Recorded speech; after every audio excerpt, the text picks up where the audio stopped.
मध्य प्रदेश में 2 दिन बाद बदल सकता है मौसम का मिजाज, कड़ाके की ठंड से मिलेगी राहत। उत्तर भारत के पहाड़ों पिछले दिनों लगातार बर्फबारी हुई। मौसम विज्ञानियों के मुताबिक हवा का रुख उत्तरी हो गया। उत्तर भारत की तरफ से आ रही बर्फीली हवाओं के चलते आज रविवार सोमवार को मध्य प्रदेश में कड़ाके की ठंड पड़ने की संभावना है। इसके बाद उत्तर भारत में एक के बाद एक आ रहे 2 पश्चिमी विक्षोभ के असर से बादल छाए रहने के कारण न्यूनतम तापमान में बढ़ोतरी होने लगेगी। इससे ठंड से कुछ राहत मिलने की उम्मीद है। 24 घंटे में 2,68,833 नए केस। पिछले दिन में 4,631 ज्यादा। प्रयागराज माघ मेले में मिले मरीज। देश में कोरोना के मरीज तेजी से बढ़ रहे हैं। शनिवार को जारी आंकड़ों के अनुसार भारत में बीते 24 घंटे में कोरोना के 2,68,833 नए केस सामने आए। ये आंकड़ा एक दिन पहले से 4,631 ज्यादा है।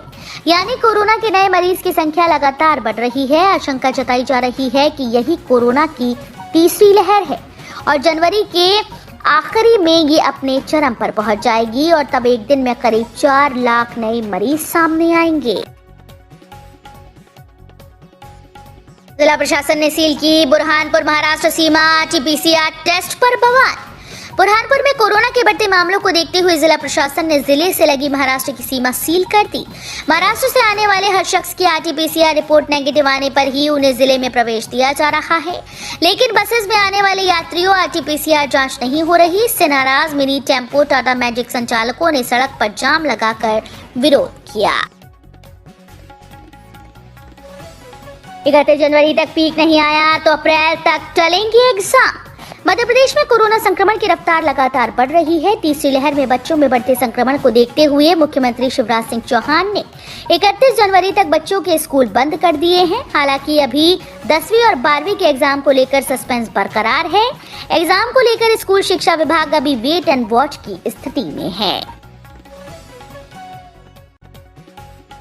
मध्य प्रदेश राज्य सेवा और वन सेवा 2020 का परीक्षा परिणाम घोषित। पहली बार 20 गुना चयन। मध्य प्रदेश लोक सेवा आयोग ने राज्य सेवा व वन सेवा प्रारंभिक परीक्षा 2020 का परिणाम शनिवार शाम घोषित कर दिया।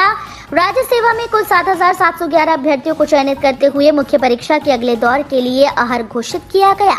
राज्य सेवा में पदों की संख्या 260 है। राज्य वन सेवा में कुल 3,129 उम्मीदवारों को अगले दौर के लिए चयनित किया गया। कौन होगा मध्य प्रदेश का नया पुलिस महानिदेशक? अगले सप्ताह यूपीएससी को भेजा जा सकता है प्रस्ताव। मध्य प्रदेश के पुलिस महानिदेशक विवेक जौहरी का कार्यकाल 4 मार्च 2022 को समाप्त हो रहा है। इसके पहले नए पुलिस महानिदेशक का नाम भी तय कर लिया जाएगा। इसके लिए गृह विभाग ने संघ लोक सेवा आयोग को भेजे जाने वाला प्रस्ताव की फाइल मुख्यमंत्री सचिवालय को भेज दी है। ऑफलाइन परीक्षा कराने से विद्यार्थी नाराज, दायर की याचिका। देवी अहिल्या विश्वविद्यालय द्वारा ऑफलाइन परीक्षा आयोजित करने से आक्रोशित विद्यार्थियों ने उच्च न्यायालय का दरवाजा खटखटाया। विद्यार्थियों ने ऑनलाइन परीक्षा आयोजित करने की मांग करते हुए याचिका दायर की है। उनका कहना है कि जैसे शिक्षा वैसी परीक्षा सिद्धांत का पालन किया जाना चाहिए। विश्वविद्यालय ने अब तक ऑनलाइन पढ़ाई करवाई है, ऐसे में परीक्षा भी ऑनलाइन ही करवाई जानी चाहिए। कोरोना संक्रमण लगातार बढ़ रहा है। ऑफलाइन परीक्षा करवाई गई तो कई छात्र इसकी चपेट में आ सकते हैं। कमलनाथ की चेतावनी, 2 महीने में कराएं मध्य प्रदेश पंचायत चुनाव वरना करेंगे आंदोलन।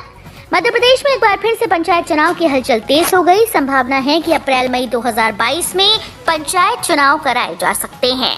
चूंकि एक तरफ मध्य प्रदेश निर्वाचन आयोग परिसीमन और वोटर लिस्ट को नए सिरे से बनाने के निर्देश जारी किए गए, वहीं दूसरी तरफ पूर्व मुख्यमंत्री और पीसीसी चीफ कमलनाथ ने 2 महीने के अंदर चुनाव कराने की मांग की है।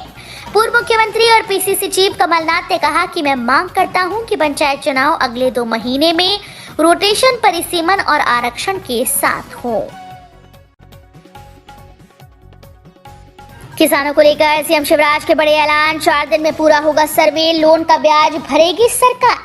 मध्य प्रदेश के किसानों को लेकर सीएम शिवराज सिंह चौहान का बड़ा बयान सामने आया। सीएम ने ऐलान किया कि अगर किसी किसान ने लोन लिया होगा तो ऋण वसूली को स्थगित कर अल्पकालीन ऋण को मध्यकालीन ऋण में बदल दिया जाएगा और कर्ज का 1 साल का ब्याज भी हम भरवाएंगे। जिनका 50% से अधिक नुकसान हुआ है उनको 30,000 रुपए प्रति हेक्टेयर की दर से राहत राशि प्रदान की जाएगी। पुलिस कमिश्नर प्रणाली में होगा बड़ा बदलाव, आम जनता को मिलेगा लाभ, आदेश जारी।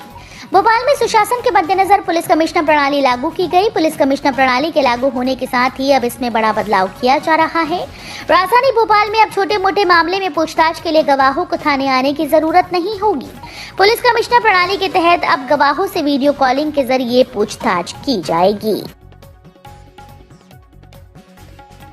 उम्मीदवारों के लिए राहत भरी खबर, परीक्षा परिणाम घोषित। एमपीपीईबी के उम्मीदवारों के लिए राहत भरी खबर है। दरअसल मध्य प्रदेश व्यावसायिक परीक्षा मंडल के द्वारा परीक्षा परिणाम घोषित कर दिए गए।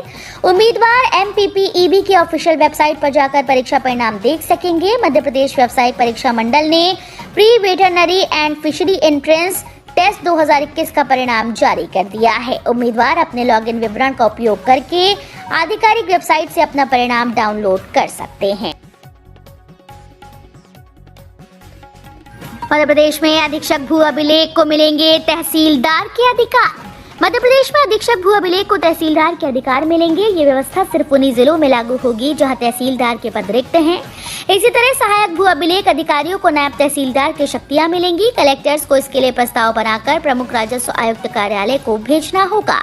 अनुमोदन मिलने के बाद कलेक्टर इन अधिकारियों को न्यायिक शक्तियां दे सकेंगे। प्रदेश में तहसीलदार के 341 और नायब तहसीलदार के 483 पद रिक्त हैं। शिवराज सरकार की मध्य प्रदेश को करोड़ों की सौगात, इन जिलों को मिलेगा लाभ। मकर संक्रांति 2022 के मौके पर मध्य प्रदेश को करोड़ों की सौगात मिली है। एक तरफ लोक निर्माण मंत्री गोपाल भार्गव ने सागर में 9 करोड़ रुपए के निर्माण कार्यों का भूमि पूजन और शिलान्यास किया, वहीं दूसरी तरफ मंत्री ओम प्रकाश सकलेचा जिला अस्पताल नीमच में 2 करोड़ की मशीनों और पीआईसीयू वार्ड का लोकार्पण किया। इसके अलावा गृह मंत्री डॉक्टर नरोत्तम मिश्रा ने भी दतिया में 22,80,000 का तोहफा दिया है। मासूमों की सेहत से खिलवाड़, शासन के आदेश के बावजूद भोपाल में निजी स्कूल्स ने बच्चों को बुलाया। कोरोना के बढ़ते संक्रमण के कारण मुख्यमंत्री के निर्देश के बाद शासन ने प्रदेश के स्कूल्स को 31 जनवरी तक बंद करने का आदेश दिया। पहली से 12वीं तक में ऑनलाइन कक्षा संचालित होंगी। साथ ही नवोदय विद्यालय में 24 बच्चे कोविड संक्रमित पाए गए थे, जिसके कारण शासन को स्कूल बंद करने का आदेश जारी करना पड़ा। इसके बावजूद भी राजधानी के कुछ निजी स्कूल शनिवार को खुले हुए नजर आए। बच्चों को स्कूल बुलाया गया था। बच्चों ने कहा कि स्कूल में परीक्षा थी, इसी कारण बुलाया गया था। बेरोजगारी के संकट से जूझ रहा मध्य प्रदेश, ओबीसी की स्थिति चिंताजनक। सरकारी नौकरियों में ओबीसी को 27% आरक्षण का देने का दावा तो खूब किया जा रहा है, लेकिन हकीकत बिल्कुल अलग है।